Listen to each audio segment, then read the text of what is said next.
Hello, in this session we're going to talk about reading Excel files. Pandas can read data in Excel 2003 in internal form.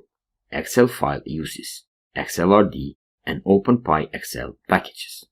First, we create a file similar to ex1.csv and save it as ex1.xlsx using Microsoft Excel. So let's do it. The file is like this, so it will have A, B, C, D and message columns.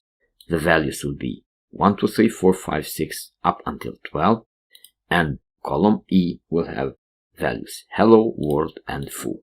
The goal of this session is to read from the file and save the result into pandas object, which will have columns A, B, C, D and message. So, reading Excel file and saving it into pandas data frame can be done using these two steps. So, first we have to create a variable x25 which will open an Excel file, and then we have to parse it only the sheet 1, because as we know, Excel can have a lot of worksheets. So let's do it. Let's minimize this a bit, go to Spider and import pandas as pd and x25 equal pd.ExcelFile. The name of the file would be ex1.xlsx, and then x26.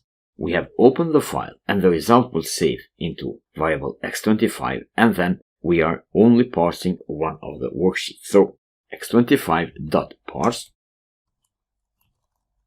sheet 1 and save the result. x26 equal,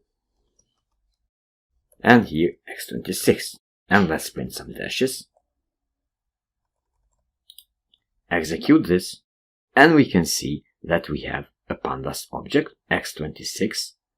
If we type in the console, type x26, we can see that we have a pandas object which will have columns A, B, C, D and message, and the values will be this one. The same result is in this part here. So that's it regarding reading Excel files and saving it into pandas object.